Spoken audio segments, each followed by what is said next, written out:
Hi there, Chris here at the Scarborough and District Rail Modellers. I've got a sign just in case you're unsure of who we are.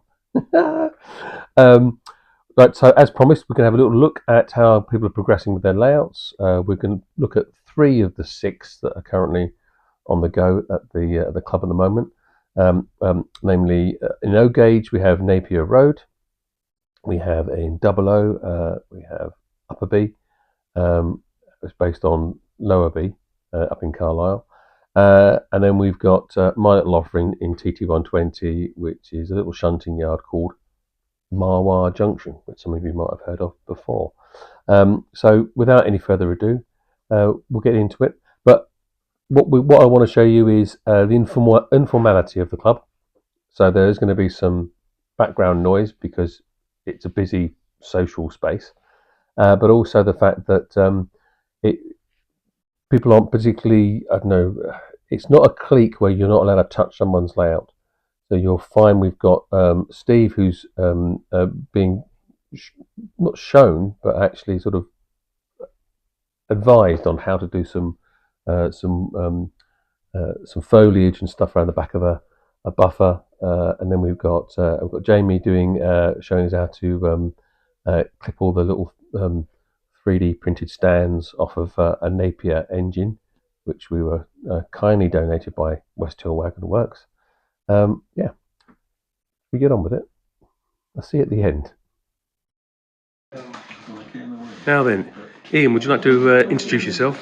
I'm Ian. I'm the chairman of Scarborough District Railway Modellers. Excellent. And can you tell us a little bit about this layout?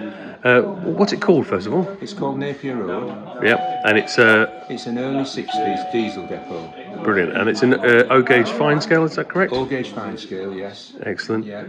Which is your preferred scale of choice, isn't it? It is now, yes. Yeah. Yes. Is that and what's the reasons for that? Well, I did have a double O layout called Haymarket Cross, which was the shed was based on Scarborough, and it went to many shows. And then I did the worst thing possible. I bought an O gauge A4, Loveless A4 Mallard, and that was it. I was struck with it and decided to go over to O gauge.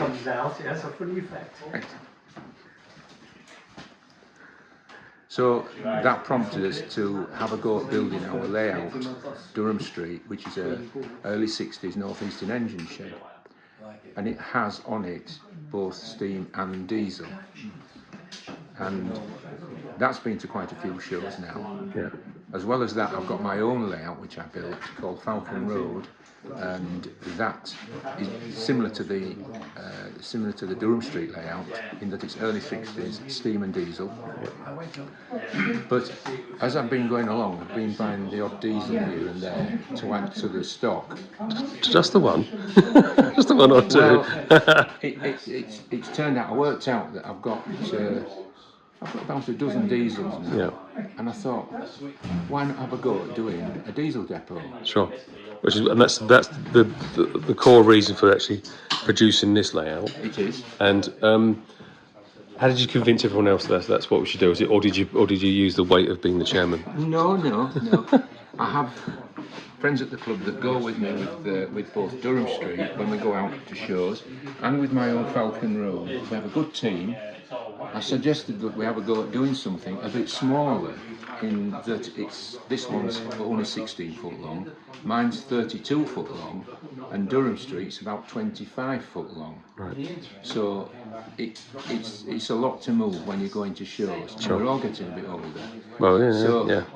So we decided if we do it a bit smaller, we've kept it to 2 foot deep, but this one is only 16 foot, which is basically 4 boards. Sure. So it's a lot easier to transport. It should be a lot easier to transport, yes. Yeah. Are you finding is that something that show operators are happier with, this kind of format that's long and slim, so you've got a long frontage for people to come and have a look at it? Yeah, I suppose in some ways it is, because we can go up against a wall. We don't need a lot of space behind. We can usually get it with the layout 2 foot, 3 foot behind to work it. And yes, you can go down the wall, and it works very, very well when you're at shows. Brilliant. Would you mind let's have a quick flyover and talk to us about what's going on? Obviously, this is this the top shed or just a maintenance shed? This is a maintenance shed, yes, scratch built. Yep. And we use a product called Foliage, and this is Foliage, which is it's like a plastic. It's a thick, 3 millimeters thick, this one, and we use what's called pipe cement. Yeah. To stick it together, and it really works well, and it's easy to cut. Yeah. And is the print work here, is that on scale seams? No. I downloaded that off the internet, but the other that you see is a textured brick, which is really nice, as you can see there. Which kind of works well. I mean, a texture, I think, in O gauge is good, isn't it? It shows well. And that comes from Greece, would you believe? Oh, okay. A guy in Greece sells it, usually in packs of about 10. And deliveries are usually about 2 weeks with it. That's good. And you're planning on, you're using Modeloo and West Hill Wagon Works to add additional detail and people? Absolutely. We've got the track, this track is actually Pico. Sure. And the points are done by Greenwood Models, and they're a kit that you get, and they are really good to make. They're the laser cut bases, and Mike Green, who does them, has looked after us really well, and they cost about half the price of C&L points. Right, okay, that's good to know. Really nice to make. Talk us through the actual layout plan then. The layout plan is, it's at the far end we've got the fiddle yard. Well, let's start this end. This end. Well, locos are on shed here. Yep. They come on shed from the far end. Yep. They can come in and go into the siding for fuel. Okay. Which it's because we're working on it at the moment. But sure. The fuel depot is going to be there. Okay. The and that's fuel obviously wagons, just a simple head shunt this end. The fuel, the tankers when they come in will come down this end and go into here, to the fuel depot here, where the fuel's unloaded, into the tanks at the far end, which here. Are these the Bachmann Seacraft? No. These are from Made in Manchester Models. Right. Okay.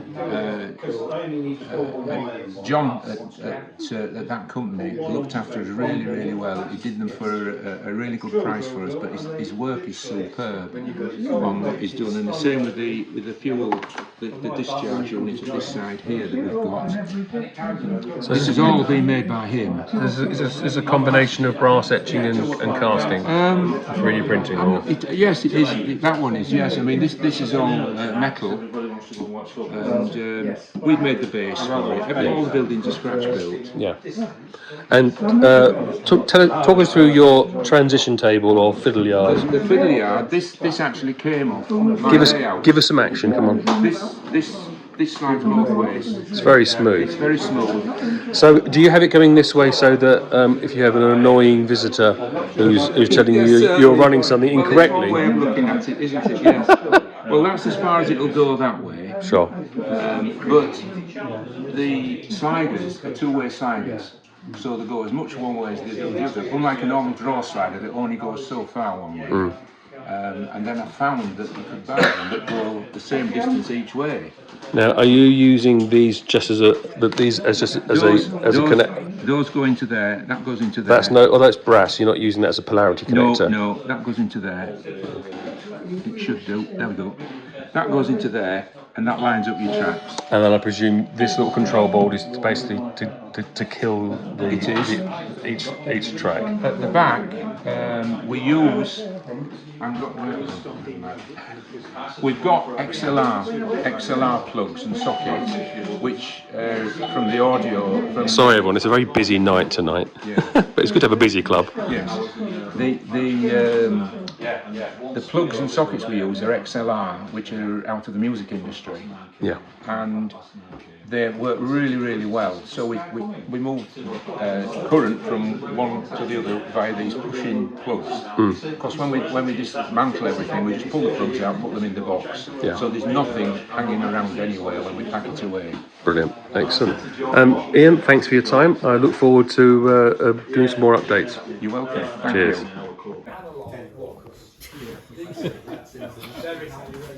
Now then, Steve, when you're ready. Okie dokie. So Steve just having a bit of a play. Play's the right word, yeah.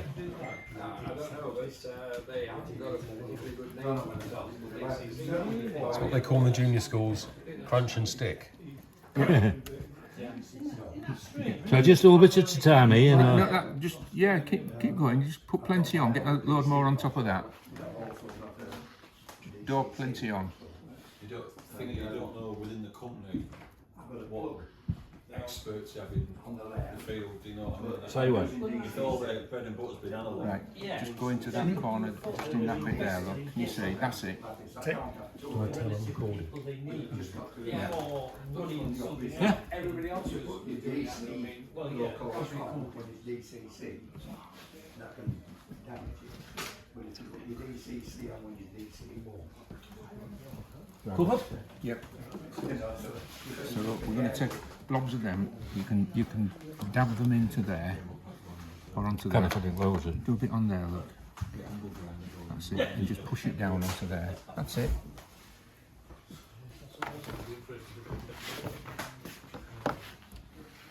Lovely. Now Steve is he's getting an immense amount of pleasure from this. I am. Can we have a concentration tongue, please? Is that alright? So we got. Now then, Ian, so what will you be doing next after this all the PVA's gone off? Once it's all gone off, we'll check it over, and then we might mix a 50-50 mix of PVA and glue with PVA and water, sorry, with a little drop of washing up liquid, and then dribble it over it all. And that's to help break the surface tension, isn't it? Yes. Yeah. And then what we do is we sprinkle grass into it. Once it's all gone off, we'll check it over, and then we might just airbrush it with some dirty brown and black, just a little bit, just to knock it back a bit. Just knock it back a little bit. Excellent.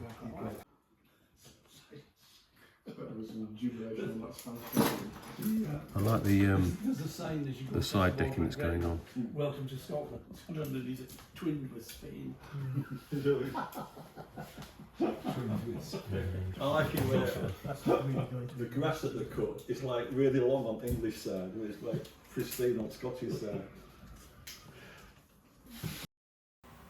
Westhill Wagon Works have also donated a Class 5 Deltic Napier engine to fit with the Napier Road. It's an absolutely huge piece of kit, and apparently the best thing to cut them with is from a fine spruce cutters from Westhill Wagon Works. Their website link will be below. I'm just going to let Jamie get on with it.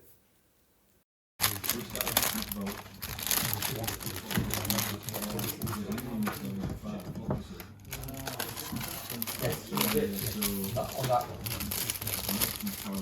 On that one, is that an 8? No. Yeah.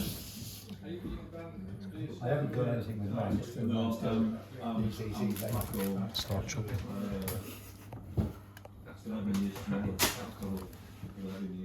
Right. I'll come around that side. It's no problem. But you want to use your left hand.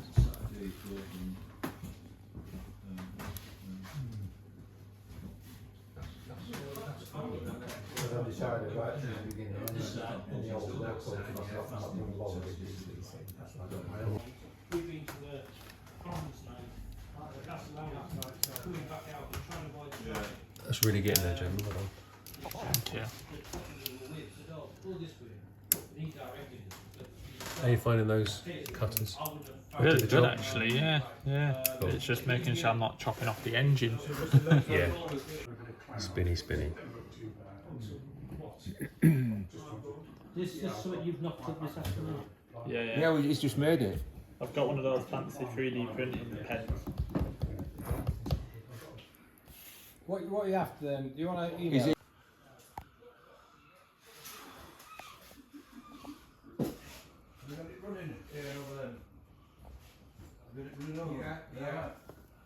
Yeah, I'm just waiting for it to just dry out a bit more, then I'll take that It will soon swallow them up, won't it? Is that Churchill? Do you want to see them before? They're primed. Just want to get them to stand up. I'll get it. Sorry. Yeah.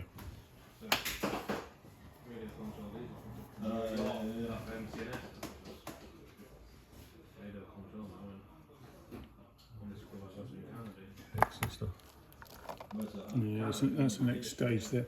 So Yeah. that's the next stage there. We put the skin on. Skin colour, yeah. And then we start putting the overalls on.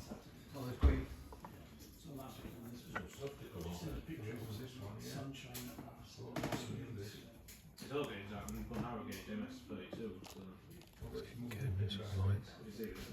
And then, who's your nearest finished? Him? Yeah.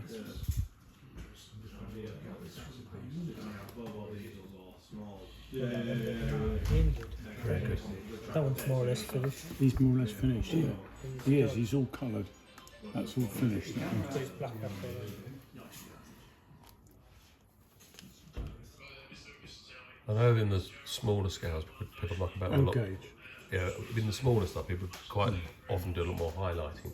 You don't really need to do with this scale because you can see the detail, can't you? Yeah. The creases in the overalls are really, really good. Really good, aren't they? Yeah. Oh yeah, they're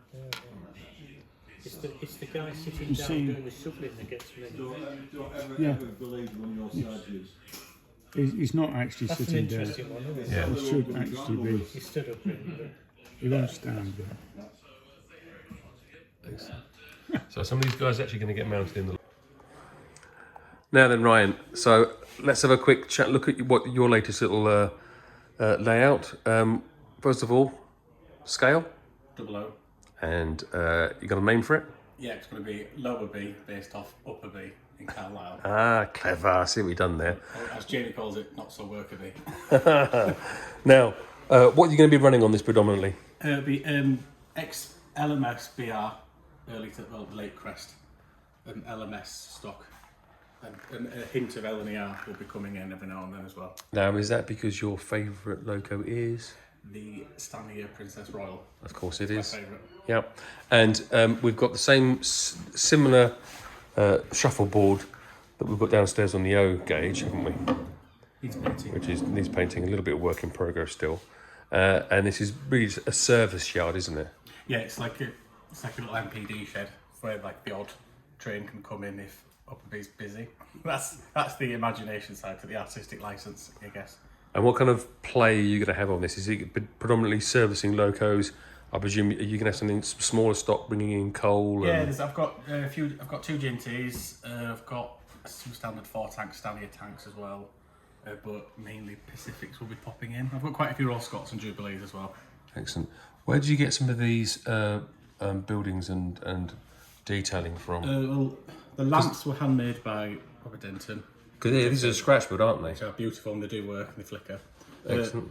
The water tower is a Great Western, but it's similar. I've taken that. Carlisle we did have a defunct similar one. It didn't have a ramp, same as Lostock Hall as well. So that's basically a redundant coal tower, but there's a replacement one here, which is a kit one I built, but I've altered it a bit. And where's the kit from? I can't remember who did it. But it's predominantly Bachmann stuff. I mean, the retaining walls are all Bachmann. That's Bachmann. Bachmann Scenecraft, yeah. Because I think that's based off Canvas, because Canvas has 2 of them. Yeah, yeah. It's kind of based on that, but I've altered bits and bobs and kind of tried to make it my own. And when do you think this is going to get to its first show? Well, it's on standby for August show, Right, yeah. but personally I don't think it'll be ready. They've got so many points, like the thingy board's wrong as well, because we've got a 3-way slip and a 2-way slip, and Chris found out the thing was wrong last week, so that needs to be redone. All the points do work, it's just we've got to do lots of testing on it. Excellent. And as you can see, it's very dirty, which is how it should be as a steam shed. Yeah, yeah. There might be the odd diesel nipping in.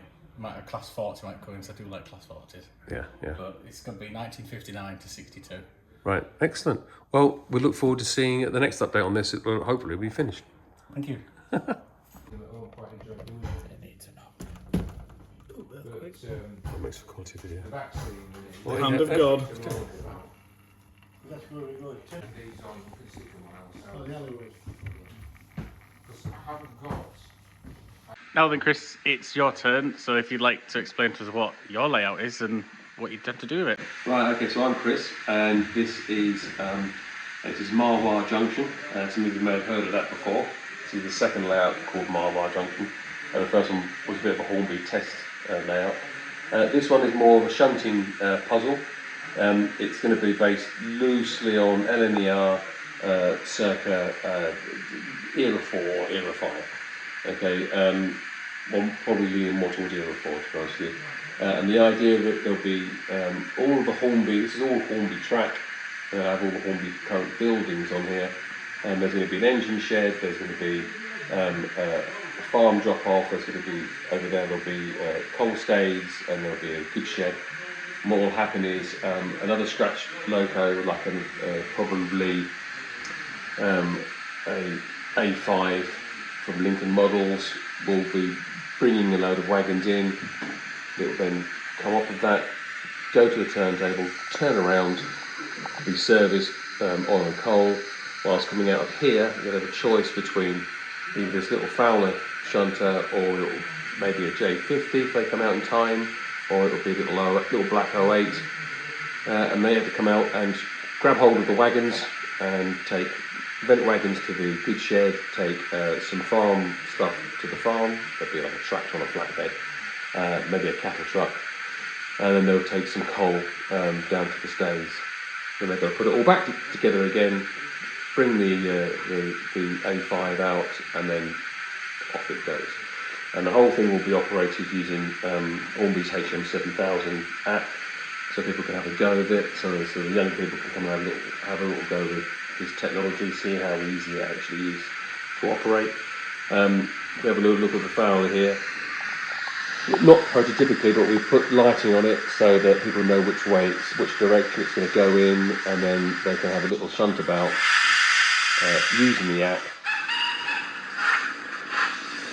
I hope they have a little bit of fun and actually realise that you can have fun working the puzzle out rather than just going round and round and round in circles. Okay? So all the points will be controlled by the app, and all the locos will be controlled by the app. That's the plan. It might take a little while to get further than this, but at least all the track works now. And no, it's not good for a show yet. Well, I hope you enjoyed that. We certainly enjoy ourselves doing it. Next video will probably be a little bumper for the next show that we're going to be going to, which I believe is Redcar. I shall check my notes, and there'll be a video coming up soon. Take care. Cheerio, bye.